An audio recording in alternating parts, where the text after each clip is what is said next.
Herwanto ngelihat eh, 7 terpidana terpisah nih dari abang sendiri, seperti apa sih bang melihatnya bang? Terpisah kan? Terpisah, maksudnya Jalan. iya, menjalani ininya terpisah. Oh, ininya fisiknya. Ah,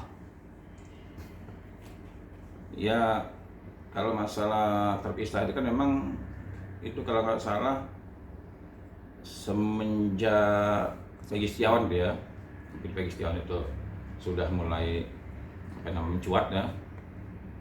Nah, kemudian diikuti dengan perubahan penempatan para napi gitu, mulai pecah sana pecah sini gitu kan.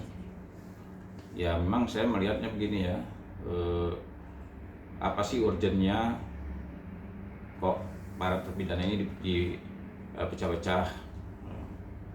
Kemarin kalau nggak salah saya dengar kabar itu dari Kementerian Hukum dan HAM-nya ada permintaan, katanya ada permintaan dari penyidik. Ya saya juga nggak tahu lah itu apa namanya, ada urgen apa sehingga bisa di tempatnya dipisah-pisah. Justru karena menurut saya itu justru makin menyulitkan ya, karena kan bisa-bisa tepatnya. Tapi saya nggak tahu lah apa yang diinginkan oleh apa namanya ini Polda Jawa Baratnya, apa yang diinginkannya, apa maksud dan tujuannya saya juga nggak kurang paham. Tapi menurut saya tidak tepat kalau menurut saya para terpidana dipisah-pisah. bang, terpidana diperiksakan karena laporan keluarga terpidana kepada kesaksian palsu Dede dan Aib nih bang. Apakah akan ada potensi mereka bisa bebas bang?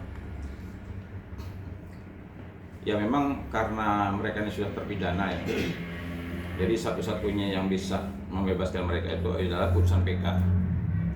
Jadi nggak ada pilihan lain kecuali putusan PK lah yang bisa membebaskan, itu aturan hukumnya itu. Nah di PK itu pun harus bisa dibuktikan juga apakah apa namanya ini kebenaran dari cerita yang sekarang ini atau yang terdahulu kan. Kalau kita melihat sekarang ini kan udah mulai, Pak Rudiana juga sekarang kan sudah muncul, sudah berani memberikan keterangan. AF juga udah mulai muncul, ya. Dedek sudah muncul. Ya, tinggal nanti tergantung pembuktiannya, siapa yang berkata benar, siapa yang berkata tidak benar. Tapi andai kata ternyata perkataan Dede itu yang benar dan didukung oleh saksi-saksi yang lain, dan ini bisa dijadikan dasar mengajukan PK, tambah lagi nih majelis hakim PK-nya yakin nggak terhadap keterangan itu. Ini kan sebenarnya kembali lagi kepada pelaksana undang-undang itu, terutama hakim PK. Kalau dia setuju dan yakin bahwa ternyata yang sebenarnya bukanlah 8 terpidana pelakunya, dibebaskan. Semua tergantung itu. Jaksa saja kemarin kan novum yang diajukan oleh kuasa hukum Saka Tatal ada 10, nyatanya ditolak semua sama jaksa ya. Tapi itu kembali lagi ke majelis hakimnya. Kalau majelis hakimnya mengamini, sepakat, bisa diterima. Tapi kalau dia tidak sepakat, ya tetap di dalam apa namanya ini sebagai narapidana. Tapi bang melihat 7 terpidana kemarin diperiksa Barreskrim Polri di Lapas Bandung, tanggapannya seperti apa bang? Ya yang pertama gini, saya sih berharap ya, silakan pihak penyidik melakukan penyelidikan.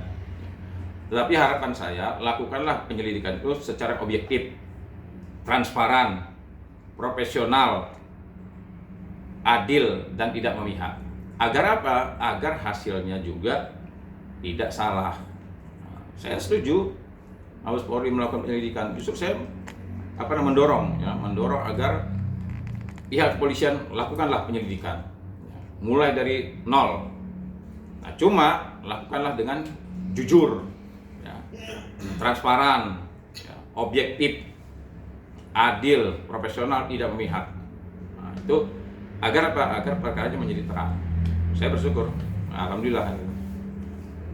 Bang, artinya dengan mereka secara serempak memberikan kesaksian yang sebenarnya, apakah bisa terungkap kasus Vina ini justru bukan pembunuhan karena banyak kesaksian yang tidak benar bang?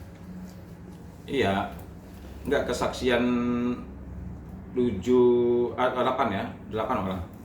Kesaksian 8 terpidana ini kan bukan memberikan kesaksian, bukan pembunuhan, bukan. Jadi mereka ini memberikan kesaksian bahwa mereka bukan pelakunya. Bukan berarti peristiwanya, bukan. Jadi kalau peristiwanya ini masih simpang siur apakah ini kecelakaan ataukah ini pembunuhan. Tapi keterangan 8 terpidana itu bisa menunjukkan bahwa mereka bukan pelakunya. Artinya 8 terpidana ini. Jadi isi keterangan dari para terpidana ini membuktikan bahwa mereka bukan pelakunya. Plus juga saksi-saksi yang muncul sekarang ini itu membuktikan bahwa 8 terpidana itu bukan pelakunya. Tapi bukan peristiwanya ya. Peristiwanya mereka tidak, keterangan mereka itu tidak membuktikan peristiwanya. Apakah ini kecelakaan, apakah ini pembunuhan, bukan itu. Tapi sekali lagi secara tegas kesaksian orang-orang yang baru sekarang ini muncul, termasuk Dede dan Liga Akbar dan lain sebagainya, itu termasuk 8 terpidana, itu membuktikan bahwa 8 terpidana bukanlah pelakunya. Berarti Dede sama Aib juga bisa dituntut ya Bang dengan kesaksian bohong setelah ada pemeriksaan para terpidana ini. Ya. Nah, sekarang memang yang menjadi titik berat ini sebenarnya si Aib ya. Nah, kalau masalah si Dede, kalau dia dikatakan memberikan keterangan di bawah sumpah, dia juga tidak bisa memberikan keterangan karena dia tidak disumpah. Dia hanya di BAP tapi tidak diajukan ke persidangan. Tapi kalau si Aib ya, walaupun dia tidak disumpah, kalau menurut saya dia agak berat. Karena apa? Karena dia sudah memberikan keterangan di BAP dan sampai sekarang dia masih mengamini itu, masih dengan keterangannya.